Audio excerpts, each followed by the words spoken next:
শুরু করছি আজকের আবার বিশেষ আপডেট দিয়ে।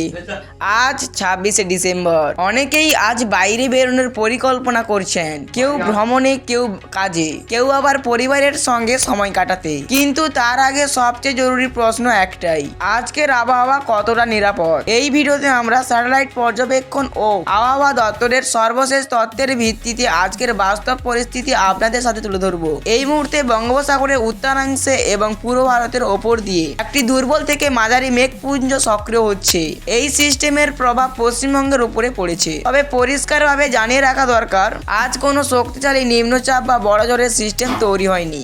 অর্থাৎ আজ ভয়ঙ্কর ঝড় বা অতি ভারী বৃষ্টির কোনো পরিস্থিতির সম্ভাবনাও নেই। এবার দক্ষিণবঙ্গের আবহাওয়াটা দেখে নেই। কলকাতা, হাওড়া, হুগলি, উত্তর দক্ষিণ 24 পরগনা, পূর্ব ও পশ্চিম মেদিনীপুর, নদিয়া এবং মুর্শিদাবাদ জেলায় আজ আকাশ থাকবে মেঘলা থেকে আংশিক মেঘলা। দিনের মাঝামাঝি সময় থেকে বিকেলের মধ্যে বজ্রপাত সহ হালকা বৃষ্টি হতে পারে। বেশিরভাগ এলাকায় বৃষ্টির পরিমাণ 5 থেকে 10 মিলিমিটারের মধ্যেই থাকবে। কোথাও কোথাও অল্প সময়ের জন্য দমকা হাওয়া বইতে পারে। বাতাসের গতিবেগ ঘন্টায় 25 থেকে 35 কিলোমিটার পর্যন্ত বাড়তে পারে। বড় ধরনের ক্ষতিগ্রস্তর আশঙ্কা নেই, তবে বজ্রপাতের সময় খোলা জায়গায় না থাকাই নিরাপদ। এই জায়গায় একটা গুরুত্বপূর্ণ অনুরোধ, যদি আপনি প্রতিদিন আবহাওয়ার সঠিক ও বাস্তব আপডেট জানতে চান, তাহলে এক্ষুনি এই চ্যানেলটিকে সাবস্ক্রাইব করে রাখুন, কারণ এই চ্যানেলে দেওয়া হয় প্রতিনিয়ত তথ্যভিত্তিক সঠিক আবহাওয়ার আপডেট। এবার উত্তরবঙ্গের আবহাওয়ার দিকে নজর রাখি। দার্জিলিং, কালিম্পং, জলপাইগুড়ি, আলিপুরদুয়ার এবং কোচবিহার জেলায় আজ বৃষ্টির সম্ভাবনা তুলনামূলকভাবে বেশি। বজ্রবিদ্যুৎ সহ হালকা থেকে মাঝারি বৃষ্টিপাত হতে পারে। পাহাড়ি এলাকায় বৃষ্টির পরিমাণ 10 থেকে 20 মিলিমিটার পর্যন্ত পৌঁছতে পারে। ভূমিধসের বড় কোনো সতর্কতা এই মুহূর্তে নেই, তবে ভেজা রাস্তা, কুয়াশা ও কম দৃশ্যমানতার কারণে পাহাড়ি পথে চলাচলের সময় বিশেষ সতর্কতা রাখা জরুরি।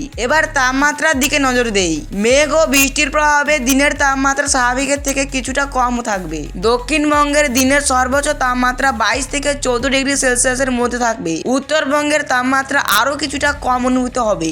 রাত ও ভোরের দিকে শীতের অনুভূতি আরো বাড়বে। উপকূলবর্তী এলাকাগুলোর কথা জানিয়ে রাখি, সমুদ্র মোটামুটি শান্ত থাকবে, তবে হালকা থেকে মাঝারি দমকা হাওয়া বইতে পারে। মৎস্যজীবীদের সমুদ্রে যাওয়ার আগে স্থানীয় প্রশাসনের নির্দেশ অবশ্যই মেনে চলা জরুরি। বাংলাদেশ সংলগ্ন এলাকাগুলোতে আজ আবহাওয়া চরিত্র প্রায় একই রকম থাকবে। আকাশ মেঘলা থাকবে এবং কোথাও কোথাও হালকা বৃষ্টি হতে পারে। সংক্ষেপে বলতে গেলে 26শে ডিসেম্বর পশ্চিমবঙ্গের বিভিন্ন জেলায় হালকা থেকে মাঝারি বৃষ্টিপাতের সম্ভাবনা রয়েছে। ভয়ঙ্কর ঝড় বা অতি ভারী বৃষ্টির কোনো আশঙ্কা নেই, তবে বজ্রবিদ্যুৎ ও দমকা হওয়ার কারণে সবাইকে সতর্ক থাকতে হবে। এই ধরনের নির্ভরযোগ্য সত্য আবহাওয়ার আপডেট প্রতিনিয়ত পেতে চান, তাহলে চ্যানেলটিকে সাবস্ক্রাইব করে রাখুন, কারণ পরিস্থিতি যে কোনো সময় বদলাতে পারে। এই মুহূর্তে এই পর্যন্ত, ধন্যবাদ।